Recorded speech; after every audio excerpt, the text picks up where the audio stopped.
We at this point have moved Rose's auxiliary engine completely forward and out of the way. Rose of Sharon's original construction was Douglas fir caravel planking over steam-bent white oak frames. This is a very fast and efficient way to build a vessel. Eastern Shipbuilding built 3 of these vessels in less than 8 months from start to finish. After the molds and rib bands were set, they probably framed the boat up in about 2 days. Unfortunately, we have found that the steam-bent white oak frames do not hold up all that well in the long run. Over the years, saw and sister frames have been added. Some of these repairs were done very well, others, well, not so good. We are going to replace all the frames in this area with new laminated frames. We can take the patterns and laminate all the frames up before we haul the boat out. This will shorten our haul out time and be less traumatic for the rest of the wood in the boat. One of the obstacles that we've had to overcome when replacing steam bent frames is that the frame does not track along a station line. It lays flat against the hull. When the hot frame is put into place, it is bent forward and aft so that it lines up with the floor timbers and tries to follow a station line. By tacking a flat, flexible batten against the hull, we can pattern this fore and aft curve in the frame.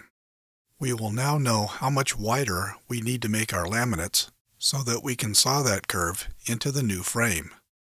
The new frame needs to follow the same track line as the original. There isn't much shape in the frames in the midship sections, but as you work towards the end of the vessel, it gets quite pronounced. Once we've figured out how wide to make the frames, we also need to make a profile template. This will give us the length of the frame and the tightness of the curves so that we can engineer our laminations.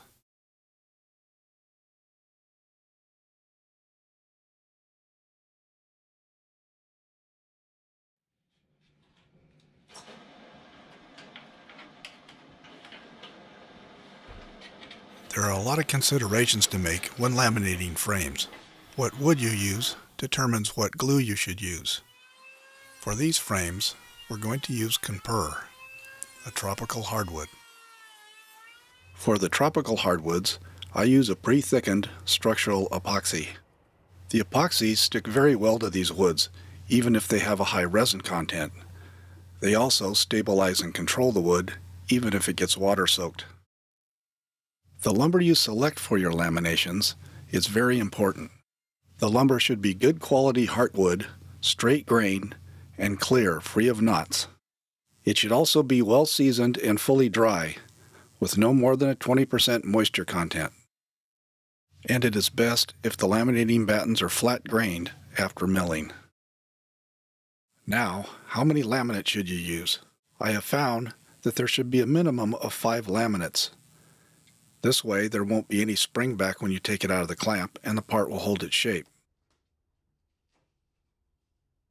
The laminate should be thin enough to easily make the tightest part of the bend. The type of wood we're using also helps determine the laminate's thickness. When we are using soft or semi-hardwoods, the laminates can be 1/2 inch or 3/8 thick, and the glue can still control their movement.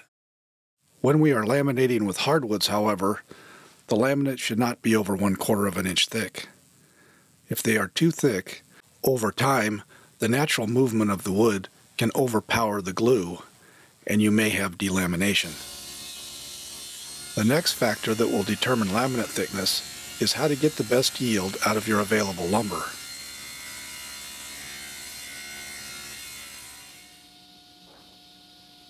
For softwoods, I usually use 4/4 stock and then split it down the middle. That yields 2 pieces just over 3/8 inch. For my hardwood laminates, I usually take 4 or 5/4 stock and resaw it into 3 equal pieces. This will yield 3/16 to 1/4 inch.